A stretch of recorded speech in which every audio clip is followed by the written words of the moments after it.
Hey, what's up, everybody? I'm Jeremy Schumacher. I'm a licensed marriage and family therapist. I'm the Jer in Wellness with Jer. Thanks for checking out my channel today. Today, I'm going to review and talk about the mental health aspects of The Batman, Matt Reeves' 2022 film starring Robert Pattinson, Zoe Kravitz, and Paul Dano.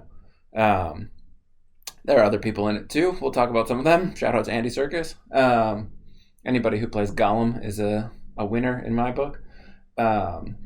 So The Batman is an interesting take on Batman and his mythos. I'll talk about Batman a bunch when I plan to do a course at the collegiate level on superhero psych. I was going to start with Arkham Asylum, the Grant Morrison story about Batman. So there's a lot of Batman. Joker is probably my favorite character from a mental health perspective as far as characters that I've been drawn to over my entire life, I guess. Joker tends to be the character I go back to. But the Batman was an interesting take as far as where Batman movies were. We had the Christopher Nolan trilogy that was very popular with kind of a dark, real-world Batman, but pretty gritty, dark and brooding Batman, played by Christian Bale. And then we had the DC Extended Universe and Ben Affleck's Batman. Maybe I'll do a review of that. I don't know. What a mess that was. And so the Batman was kind of a reboot, and people weren't necessarily ready for a reboot, I don't think. And people weren't super thrilled with Robert Pattinson being cast as Batman and Bruce Wayne. And we'll talk about that a little bit. But I think the main three characters in this telling of Batman are Batman / Bruce Wayne, Catwoman, and the Riddler. And I think the story was most interesting for the Riddler. He's kind of the big bad in the movie, and it was an interesting take because it was kind of like a crime noir film as opposed to like an action adventure film with Batman. So this take on Batman is really heavy on Batman early in his career. The film set like 2 years into Batman and his caped crusading, but I think it would probably make more sense at like 6 to 8 months, 9 months in. Like 2 years is a long time. So I think, okay, the idea of a new Batman who's not quite set, but like he's got some tools and gadgets. He's not like brand new, but he doesn't have it all figured out yet. And so we have kind of this like Zodiac killer style serial killer on the loose who's targeting big people, big names in Gotham, in politics, police commissioners, DAs, people running for mayor. So he's targeting these big political figures in the city. It's part of some broader conspiracy, and he's an interesting villain in the sense that he's not wrong. Like there is a problem with where money's going, and there's a big problem of corruption. He's wrong in how he handles it, and so obviously promoting violence and kind of going down that rabbit hole. But those three main characters are interesting in the story because I think the film has a lot to say about like the socio-political, socioeconomic status of all three. So our main three characters are all orphans. Batman, we all know, is an orphan. It's 8-ish years old, usually in the story. His parents get killed in front of him. It's a very traumatic thing. He loses both his parents, different iterations. He goes away for a while, or he stays in Gotham and is raised by Alfred. This story doesn't do, thankfully, a reboot and an origin story. We didn't need that, but kind of left in the dark as far as like what he does. Batman seems to be a recluse at this point. People all kind of like, oh, Bruce Wayne's out and about. What an interesting thing. So I think, but we have these orphans. Catwoman, who's played by Zoe Kravitz, is an orphan in that her dad, we come to find out, is a famous mobster, but doesn't ever take like parental rights, never takes ownership's the wrong word, but like never takes responsibility for her. And her mom is then killed when she's still quite young. We're not told exactly when, but so she's orphaned as well. And then we have the Riddler, who's an orphan, seems to be from birth. And so he grows up in an orphanage and grows up very poor. And so Catwoman's kind of this in between where like her mom's working and there seems to be kind of access to money, having a mobster for a dad, but also like not secure. So kind of like the ends of the extreme. Riddler, destitute, seems to have been like abused and treated very poorly as an orphan, and Catwoman's in between, and then Batman, obviously super rich, exceedingly wealthy family, good support even after being orphaned. He has support, and kind of the differences between where everyone ends up with that. Oddly, the Catwoman in this movie in the middle is kind of the most normal, ethically centrist character.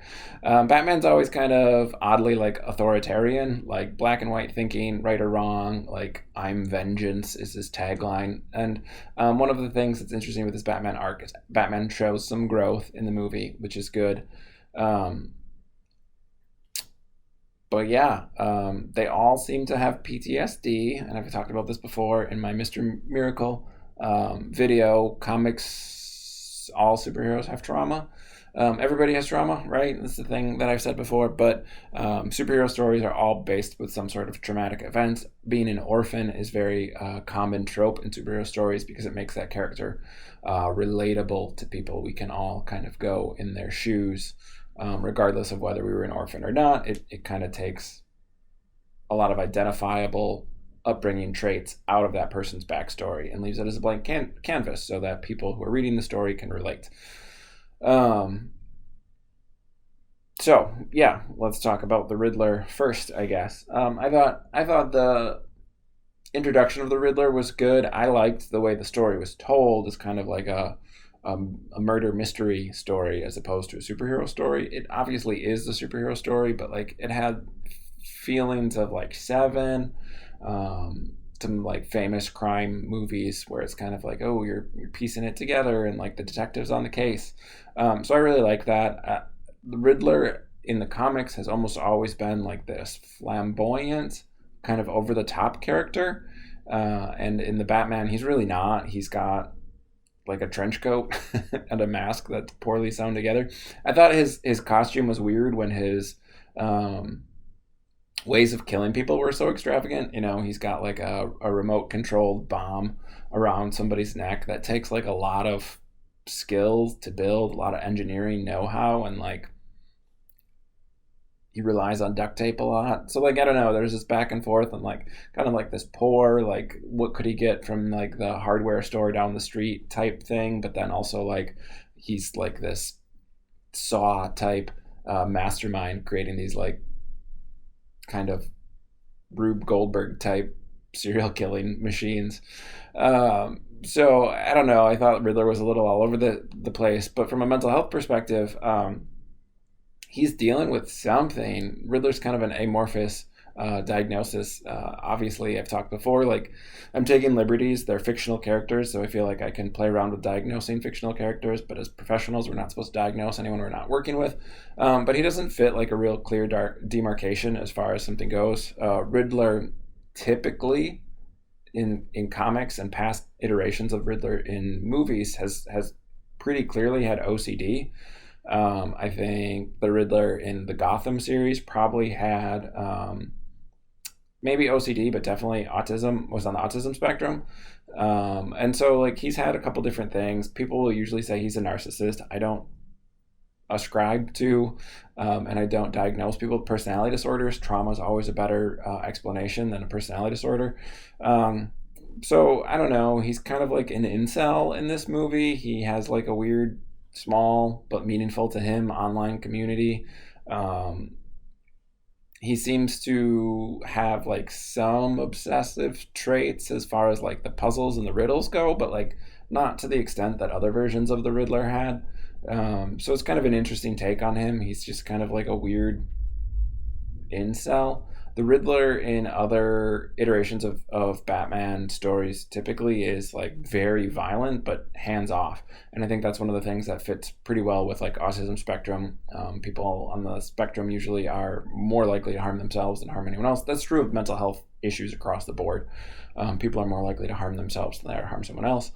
But it's Riddler's violence is usually done through like these kind of crazy games, and in this one, like he's much more hands on. He kills the mayoral candidate. He has like the rat contraption around the police commissioner's head, and he's like there when it happens, and he's torturing this person in the moment, live streaming it and stuff like that. And then he shoots the mob boss, Sal Maroni. So it's one of those things that's like kind of interesting as far as how violent he is, how hands on he is with his violence. A lot of the Riddler's violence and other iterations of the Riddler happen when he's not there. They happen through these games, or they happen through these Rube Goldberg type setups. But he's not the one like killing people in his mind. He obviously is, but in his mind, he's not the person doing it. Like if they could escape, then they wouldn't die. So I think it was interesting, even just kind of like for me as a someone who reads a lot of Batman comics, like Riddler shooting somebody with a rifle was kind of a weird, I think, departure for his character. Obviously, everybody cared about like, where's the green hat and the question mark cane and all that stuff. So I think it was an interesting way to redo the Riddler. I thought it turned out really well. I didn't love his costume, but I think for what the Riddler was doing in this story, like he wouldn't have been that flamboyant character. He was kind of more of an incel, stayed at home, stayed to himself, like weird overdone apartment. He's kind of like that neighbor who like lives across from like the restaurant and almost gets like it touches of paranoia without being totally like schizophrenic. So paranoid schizophrenics have that break with reality that he didn't have. Like he was right about the corruption in Gotham, but he had like notebooks full of all these ciphers and this weird language he wrote in. So a little bit of like Zodiac Killer. It was kind of an amalgamation of, I think, real life serial killers and then different iterations of the Riddler throughout the Batman comics. So I liked that overall, but as far as mental health goes, like, yeah, he was more of an incel than anything. He is fascinated with Batman, and he thinks they're like kindred spirits, and he's inspired by Batman. And then when they meet, he's so disappointed, like he's like heartbroken almost that Batman doesn't feel the same way. He doesn't reciprocate those feelings. He doesn't think what the Riddler's doing is good. And so Riddler definitely was living in this fantasy world, almost as like a stalker for like a celebrity crush would be, where like he has this whole fantasy planned as far as how he's going to meet the Batman and they're going to like bond, and it doesn't happen. And he's so distraught over this disconnect that's there because he thought they were kindred spirits. So he definitely has like a disconnect there with reality, but I don't think he has full-blown schizophrenia. He's not hearing voices or anything. There's nothing there. There's no like clear break with reality. So an interesting character for sure, I think. Psychotic for sure, but psychopath in the sense that like he doesn't care or feel other people's emotions for the ways that he goes around killing people. He takes his trauma and he traumatizes other people with it. And so I think we see that often. I work with that a lot, and I think it's the thing people are uncomfortable working with around, especially like sexual abuse, incest cases, things like that perpetrators are often victims. And so when we're like anti-perpetrators, but we're like, we need to support victims, like, well, what do you do when both those things are true? And so a lot of these things are cyclical. You've heard the cliche, hurt people. And that's kind of how the Riddler goes about dealing with his pain, is like inflicting pain on other people. So some things that are, I think, like inconsistent about his character, like if he wanted justice or he wanted people to know, like he sets up this convoluted thumb drive virus type thing to like go out to every news corporation, but it's got to come from Jim Gordon first, right? So like if he cared about the injustice that happened and he wanted the corruption to be brought to light, like he knew how to do that without reverting to violence. And so definitely like this fake victimhood that he's playing up, that like he's been wronged and so he's therefore justified in wronging other people, which isn't accurate at all. Let's talk Catwoman, right? So Catwoman's an interesting character. She's kind of like this middle ground character where sometimes she's trying to do violent things, like she kicks someone off of a construction site and Batman has to save them. So like she's not like a good superhero character. She's not like on the side of right all the time, but she cares about her friend. She cares about protecting people who are underprivileged. She cares about other people who are working in the mob boss's Sal Maroni's club, and working through like protecting them and tracking them down and watching out for people who need her protection. So she's got like good aspects of it. She's not just trying to steal. Catwoman's often like Selena Kyle is often portrayed as just someone who's robbing because she loves robbing, like she's a kleptomaniac, and so her compulsion is to steal things, and that's what she does. And so I thought her character was a little bit more nuanced in this one, but she doesn't have that same growth arc as Batman, and so her trauma and her negativity is in her own personal story. She's going to steal money back from her mob boss dad, who never gave her anything and never even owned up to having her as a child and how he treated her mom. And then, so she's going to steal money, she's going to kill him, and then she's going to leave Gotham. And so when that doesn't pan out, she still just leaves Gotham, which I don't think is like shame on her or a bad thing. In a comic book story, like she name dropped Bloodhaven, which is where Nightwing ends up, and so like, okay, that's maybe just built into a future series or a future movie or a spin-off or whatever. So I don't want to like read too much into that as far as real world like ramifications, but I think as far as like this is a kind of a disappointing end to her story. I guess her dad gets killed, which maybe for her is a win, but like she's just going to go start somewhere else. And I don't think that's like a bad take. I don't think that's an unhealthy thing for people. Sometimes people need a significant change in their environment to kind of cleanse their palate and to like have the space to heal and grow. So I think it was kind of like a complete character arc for her in the movie as far as like growth, for all the things that had like gone poorly in her life and all the ways that she'd kind of been like mistreated. She was fairly well adjusted, it seems. Yeah, I don't know. She was kind of like the straight character as far as like Batman has this huge growth arc, but like she starts out better than Batman, but maybe doesn't end as high as he does.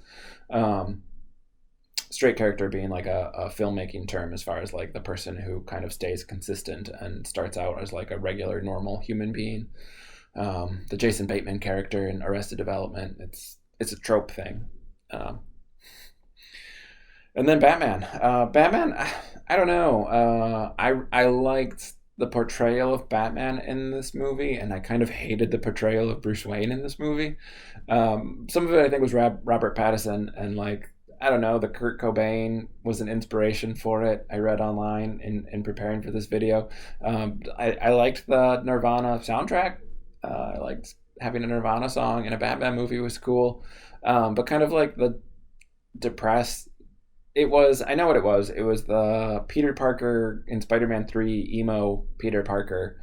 It was like the long hair draped over his face that really like kind of drove me nuts. And he's really rude to Alfred. And this I think was done intentionally to show his growth throughout the movie. But he's like, well, you're not my dad. And he's like, well, are you a Wayne? When like Alfred's trying to give him cufflinks. Like, why are you being mean to Alfred?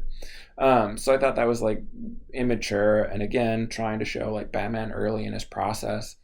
And it's later kind of explained as his trauma and losing his parents made him turn inward. He made this vow to fight crime and become Batman, etc. The normal Batman stuff. But he thought that he had worked through his trauma in that like he was never going to be hurt like that again. And so he wouldn't be afraid of losing someone until Alfred got caught in the crossfire of Riddler going after Bruce Wayne. And so Alfred ends up at the hospital, and Bruce Wayne experiences all the fear and all those emotions with losing somebody he cares about. And so then he starts treating Alfred better, which is a good thing. And again, like his character arc shows a lot of growth. So he goes from like, I am vengeance to I need to give people hope. I need to provide safety and show people like there's a better way. And so I really liked that character arc overall, for where he started. Like Batman as vengeance doesn't work. I don't always plan out my videos. I've been reading a bunch of Batman stuff. This is a Superman story, but it's about Batman and for a Joker. I'll do a review of that soon because it's one of my favorites. But Neil Gaiman's take on Whatever Happened to the Caped Crusader, which is the death of a story about the death of Batman. But it's I had read that before I watched the movie, just because it happened to be at the library. I picked it up. I like libraries. I like bookstores. I like books.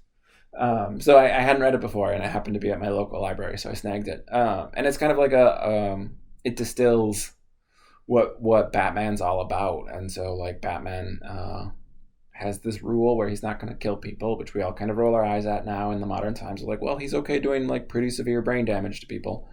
Um, but like that Batman shows that there's a better way, and like Batman's hope, and Batman is tenacity. He just doesn't give up. And whatever happened to the Cape Crusader is like a spin off of like whatever happened to the Man of Tomorrow, which is Superman's story. And so like I'm not going to get into it. I don't think it needs a full review. But kind of like what is Batman, and what's the point of Batman? And so I think in the movie, the Batman, his character arc getting to a point of like working through his trauma, connecting to people and feeling emotions and growing through those things instead of just turning it all off and shutting it all down and avoiding it as this recluse who had turned inwards. But then to get to a point of hope. I keep looking at my video because I know that my timer stops at 26 minutes, and I'm bad at doing videos that are under 26 minutes apparently. But the scene that I think I liked the most, and it was a little hokey to get there. The movie was probably too long, but the scene that I liked the most was where Batman is Gotham floods. Batman stops all the bad guys, woohoo! But then Batman's like helping people out of the wreckage, and I loved that scene. And I love Batman on the roof of this building, surrounded by all this wreckage, and he's like carrying a kid to go see a paramedic. And like we don't see Batman do that often. We often see Batman as a symbol of hope, but we don't see Batman like doing hopeful things. We don't see Batman being hopeful himself. We don't see him. We see him as this like larger than life symbol portrayed, but we don't see him doing kind of like a mundane thing, like taking a kid to see a paramedic. And so like I really loved that scene. I thought that his character arc there was fantastic. I thought the way that like the movie wrapped was really good. I thought a lot of the criticisms the movie had when it initially came out, and I didn't go see it in theater, watching it by myself in my basement, I didn't feel like it was like a lot of people said like, oh, it's so dark. Like the film, the cinematography was so dark you could not see very much. I'm like, yeah, it was dark and it was rainy, but like, I don't know, it's Gotham at night. Like, what's it supposed to be like? It's not the middle of the day. And even I thought it was kind of weird some of the scenes where it's like dawn or something and Batman's like out and about. Like, oh, that he's supposed to be out at nighttime. So there were things about it that like I thought people reacted negatively to it for no reason. I didn't think it was like genre bending. I didn't think it was like earth shattering. Not like gonna go watch it right away again or go out and buy it. I thought it was good. I enjoyed like the mystery aspect of the crime novel. I thought it showed like trauma from different settings and what trauma with like love and support and like post-traumatic growth, how healing can look. And Batman's not healed yet, but like he's showing growth, which I thought was great. There's a famous Batman. Shoot, I'm drawing a blank on his name. I want to say Langley, but I don't know if that's right. But the guy who wrote The Psychology of Batman, he talks about like post-traumatic growth, and that's a term in mental health field is around PTSD. And so I think Batman shows that. I think Catwoman shows that she had that, and then the Riddler shows that like he didn't have that. And I'm gonna go over 26 minutes. Rats. I do want to talk about the followers of Riddler. So Riddler has like this online community, right? Like he's posting to some like dark web Discord server or something. For people who are like not tech savvy, Discord sounds like it could be on the dark web. It's not. It's super easy to use. I said as a not super tech savvy elder millennial. Riddler has like 500 followers or whatever that he posts to, and he posts some things on there, and Batman has to like get on there and solve a clue and whatever. So like Riddler's an incel posted on this weird forum wherever where he like kills people and talks about it, and he gets these followers, and these people want to like overthrow, I don't know, they're anarchists or whatever, they're going to overthrow Gotham City's elites, ? The weird like incel militia paramilitary LARPers is always kind of weird because like, what are you actually going to accomplish? The Air Force exists. You're not overthrowing anything because you can't deal with drones. Anyway, so like they all dress like Riddler and they like put saran wrap in their hair so that like they can wear the masks, and like that seemed like an unnecessary detail. But they're gonna now that Riddler kills one of the mayoral candidates, and his followers are gonna kill the next mayoral who then would have won the mayorship. Now that I don't know, I guess they're running unopposed, but it seems like they were gonna win. And so like they're at the arena and and Batman stops all them, right?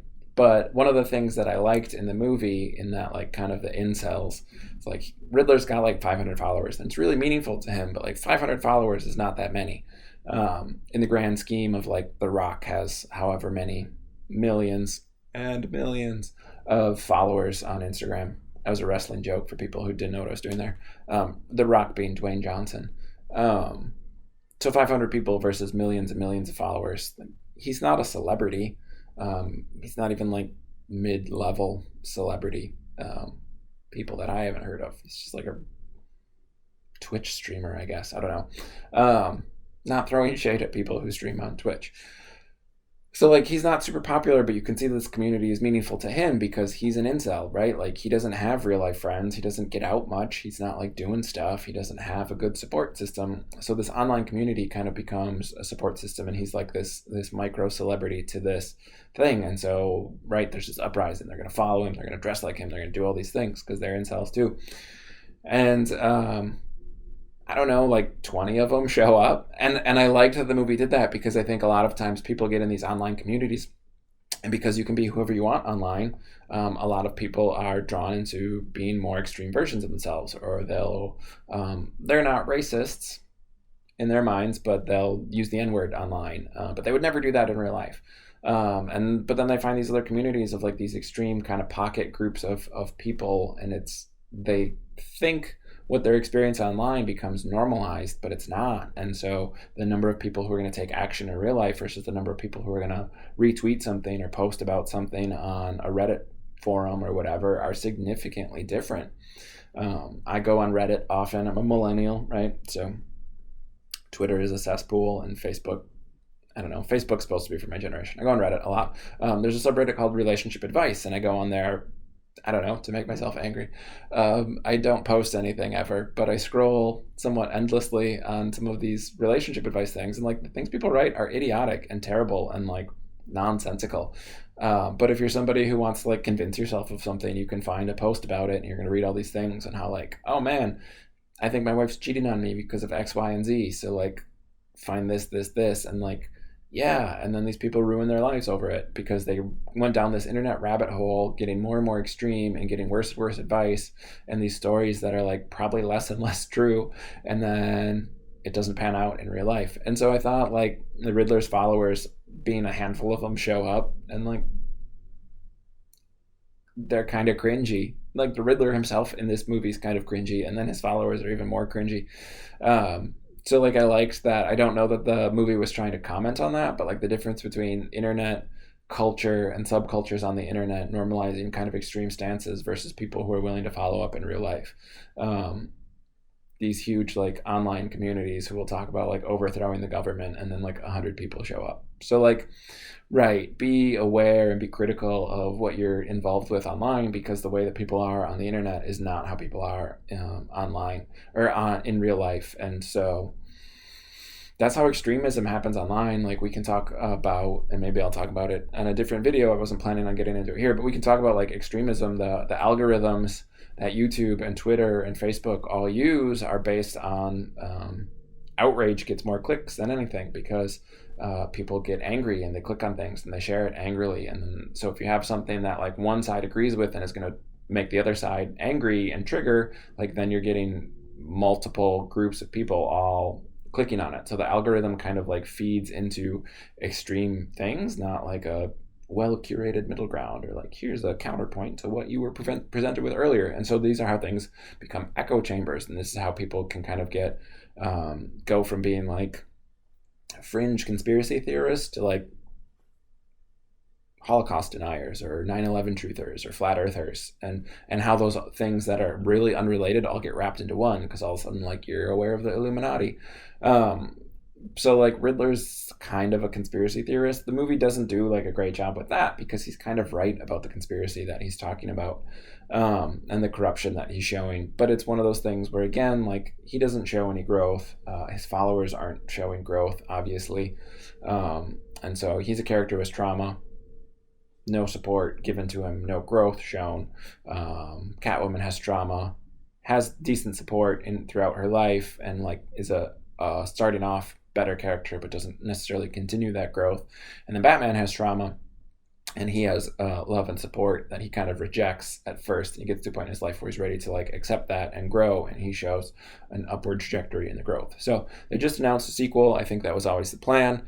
The Batman Part 2, which breaks a long-standing tradition in Batman movies to not have numbers or like a Part 2 thing. Batman movies have always had separate titles. So come on, guys. But no, as a film series that's kind of trying to reboot the Batman mythos without retreading anything, I think it's probably fine. We'll see. I thought it was a good movie. I would recommend watching it if you're a fan of Batman. It does some interesting things. I think in the sense of like, Batman Long Halloween isn't necessarily like canon. But it's an interesting read. It's a good story. It's kind of its own story. If you take it in its as like, this is an interesting story with characters I like. I thought it was well done. I liked it. There was nothing egregious about it from a mental health perspective. I thought it told some interesting stories without getting anything terribly wrong. It just didn't go into super detail on anything. It's not like Batman isn't inherently a story about mental health. There are just mental health topics in it. So, if you guys found this review interesting, like, subscribe, comment, do all those YouTube-y things. If you want to, I'm somebody who likes to collaborate with people. I've been reading a lot and consuming a lot of like superhero media recently. So we might do more of that. Like I said, Emperor, Joker. I'm reading for like, I don't know, the umpteenth time in my life. So I'll probably do a review of that soon because I think it is interesting as well. And yeah, we'll go from there. If there's a video you want to see, or there's a topic that you would love to see me kind of riff on and talk about, drop down in the comments and let me know there. And thanks for checking out my channel. Peace.